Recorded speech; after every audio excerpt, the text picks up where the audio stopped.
Hello, this is Dr. John Farley, President of the Optimal Performance Institute, the College for Fitness Professionals. Welcome to AA 120, your introduction to personal fitness training marketing. If you have your Trainer Edge binder with you and the other binders, this material right here are the first few pages out of that binder, and I'm going to go over that with you right now. And I'm going to pick up the pace because we've got a lot to cover, and I want to do it very, very quickly.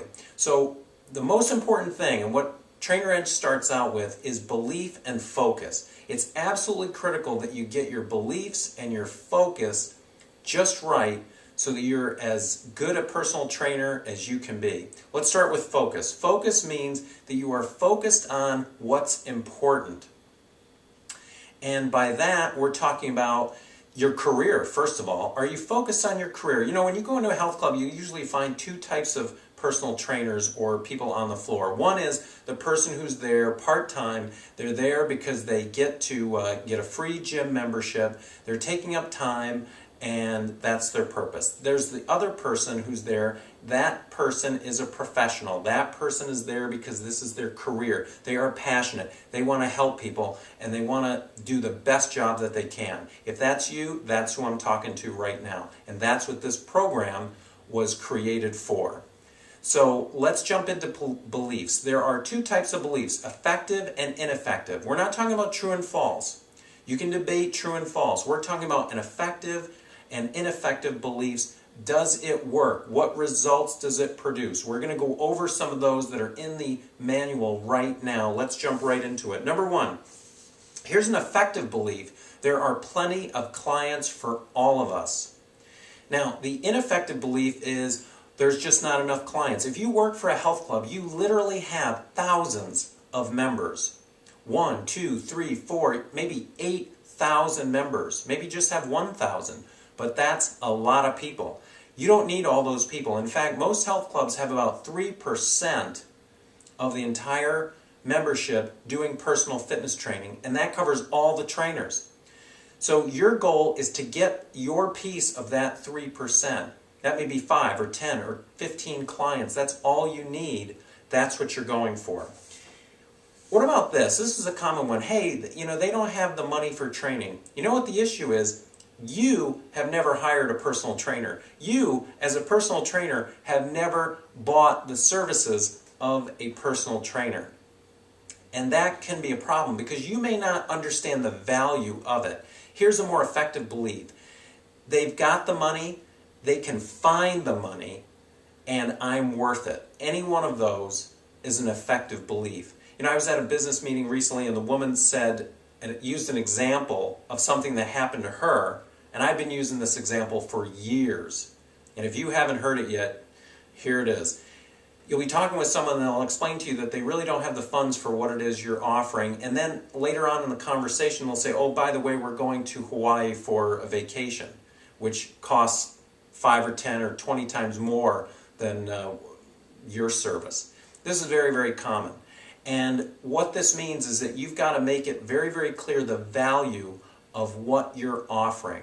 First person you have to convince is yourself. My karate instructor many, many years ago said to a group of us, he said, if I charged you what this training was worth, you'd be paying $1,000 an hour. And quite frankly, when I heard that, I thought, come on, that's a bit steep. Years later, he was right. He changed lives. You can change lives with the message, with the instruction of what it is that you do. I've changed lives, and I've changed my own life with health, fitness, nutrition, sports psychology, all of those things, and I've helped other people to do it too. I bet you've had your life changed through health and fitness and nutrition. So get in touch with that. Make that real for yourself, and you'll be able to change lives. Here's, let's see what's next. People who are training, they just want to do their own thing. They really don't need my help. Well, guess what? When I walk into a health club, 90% of the people are doing everything wrong. Totally or partially wrong. Now, if you were to come up to them and just say, hey, I see you're doing that wrong, they may not appreciate it, but here's what you could do. You could walk up and you could say, excuse me, what muscle group are you working on right now? Now, this is just a very curious question, they're open usually to telling you. Here's the response that you'll get. They'll either say, well, I really don't know. I just saw somebody doing this. Or they'll say, I'm working on my triceps, or I'm working on my thigh muscles. And you can then tell them, well, actually your biceps are over here, your triceps are over here, or whatever it is. Because most of the time, they are wrong. Now, if that's not the case, they maybe just have their form not quite right. And this is very, very easy to do. Have incorrect form. That's your opportunity to say, would you mind if I gave you a tip on that? Sure, I don't mind. You give them a tip. You say, by the way, have you ever thought about personal fitness training so you can get to your results faster and easier? Yes, I used to have a trainer, but now I don't. Or no, I never really thought about that. Would you mind if I took 10 minutes and just explained to you how the program worked? Bring them over to the desk, explain it to them, and you may have a new client right then and there. What I'm saying is, if you were to do that with 5 people a day, 10 people a day, every day, by the end of a month, you're going to have all the clients that you can handle. So, but I bet most trainers don't do that.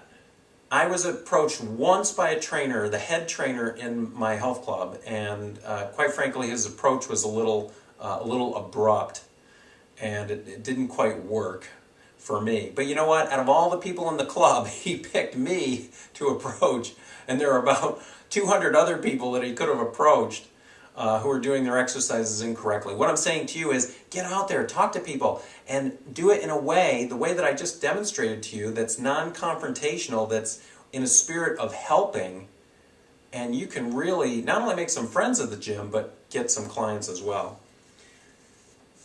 You know, here's the thing. Members, the idea of members thinking that they're doing their own thing, that they should know what they're doing. Most of the people in the gym, they'd never think of flying an airplane without instruction. They'd never think of doing most of the things that they do in their life without instruction. Somehow they think that they're going to go into a modern gym, a modern day health club, and know how to use the equipment. They've never studied anatomy and physiology in their life, and somehow they're supposed to understand what it is to do for their heart and lungs. And you've got to, that's why you're trained. That's why you get an education, so that you can instruct people and to help them out. Let's move on to something else. Basically, what you want to do is you want to find the best personal trainers in your facility, and you want to see what they're doing. Find out what they're doing. That's what I did.